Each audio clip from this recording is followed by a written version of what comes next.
रिया चक्रवर्ती और उनके भाई शौविक से शुरू हुआ मामला अब ड्रग्स के मामले में दीपिका पादुकोण, सारा अली खान, श्रद्धा कपूर, रकुल प्रीत का नाम आ चुका है। इसके अलावा करण जौहर की धर्मा प्रोडक्शंस के एक डायरेक्टर को भी समन भेज चुकी है एनसीबी। इन सबको एनसीबी ने पूछताछ के लिए बुला लिया है, लेकिन एनसीबी उस अभिनेत्री को बुलाना भूल गई जिन्होंने ये बिगुल फूका था कि बॉलीवुड ड्रग्स की डेन है। 99% लोग बॉलीवुड में ड्रग्स लेते हैं, ऐसा कहा था किसने? कंगना रनौत ने। फिर कंगना रनौत को ड्रग्स के मामले में पूछताछ के लिए क्यों नहीं बुला रही एनसीबी? चक्कर क्या है?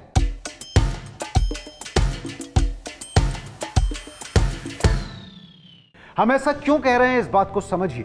बीते दिनों सुशांत के केस में ड्रग्स का एंगल निकल कर आया, जिसकी जोर शोर से जांच चल रही है। जब सुशांत केस में यह ड्रग एंगल शुरू हुआ था तो कंगना ने कहा कि फिल्म इंडस्ट्री के 99% लोग ड्रग्स लेते हैं। 99%, ठीक लगा लीजिए कंगना। खैर, कंगना ने दावा किया कि जब वो एक समय में बॉलीवुड के हाई एंड माइटी क्लब का हिस्सा थी, जहां वो हर रात बड़ी बड़ी पार्टियों में भाग लेती थी, उन पार्टियों में उन्होंने ड्रग्स लेते हुए मशहूर हस्तियों को देखा। यानी कंगना क्या हुई? गवाह हुई ड्रग्स पार्टी की। लेकिन एनसीबी एक गवाह को नहीं बुला रही है। कंगना कहती है कुछ युवा कलाकार जो मेरी उम्र के थे वो व्यक्तिगत रूप से ड्रग्स लेते हैं और शो करते हैं। दूसरा, इन कलाकारों के बारे में ब्लाइंड आइटम्स भी लिखे जाते थे। सब कुछ तरीके से कंट्रोल किया जाता था। उनकी पत्नियां भी इन पार्टियों की मेजबानी करती हैं और इन पार्टियों में पूरी तरह से एक अलग माहौल होता है। आपको ऐसे लोग मिल जाएंगे जो केवल ड्रग्स लेते हैं और दूसरों से दुर्व्यवहार करते हैं, ये कंगना ने कहा।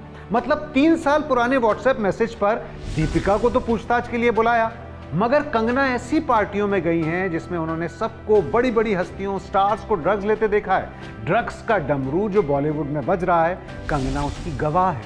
फिर क्यों नहीं बुला रहे भाई? सवाल तो बनता है ना। लेकिन यह सवाल यहीं खत्म नहीं होता, क्योंकि कंगना रनौत गवाह भी हैं और आरोपी भी। आरोपी क्यों? क्योंकि शेखर सुमन के बेटे एक्टर अध्ययन सुमन का एक इंटरव्यू वायरल हुआ हाल ही में। अध्ययन एक जमाने में कंगना रनौत के बॉयफ्रेंड थे। उन दिनों को याद करते हुए अध्ययन एक इंटरव्यू में कह रहे हैं कि कंगना ने उन्हें कोकेन लेने को कहा था। इस इंटरव्यू में अध्ययन ने यह भी बताया कि वो पहले हैश ट्राई कर चुके थे जो उन्हें पसंद नहीं आया था, इसलिए उन्होंने कोकेन लेने से मना कर दिया था। अध्ययन ने बताया कि उनके ना कहने पर उनकी कंगना से लड़ाई भी हुई थी, क्योंकि कंगना चाहती थी कि अध्ययन कोकीन ले। सीधा आरोप है कंगना पर। इस इंटरव्यू के बारे में पूरी दुनिया को पता है सिवाय एनसीबी के, क्योंकि एनसीबी अभी तक कंगना को बुला ही नहीं रही है। कंगना को पूछताछ के लिए समन तो भेजते ना। वैसे इस मामले में महाराष्ट्र के गृह मंत्री अनिल देशमुख कह चुके हैं कि कंगना पर ड्रग्स लेने के जो अध्ययन सुमन के आरोप हैं उनकी जांच मुंबई पुलिस करेगी। ठीक है, अब तीसरा पॉइंट। कंगना का एक अपना वीडियो वायरल हुआ जिसमें वो खुद कबूल कर रही हैं कि वो ड्रग एडिक्ट थी। इस पर तो महाराष्ट्र के बीजेपी नेता प्रवीण डारेकर ने भी साफ साफ कहा कि कंगना कानून से ऊपर थोड़े ही है। अगर उन्होंने कहा है कि वो ड्रग एडिक्ट थी तो एनसीबी को जांच करनी चाहिए। मतलब कंगना ड्रग पार्टियों की गवाह भी हैं, उन पर दूसरे लोग आरोप भी लगा रहे हैं और वो खुद भी कबूल कर रही हैं कि वो ड्रग एडिक्ट थी।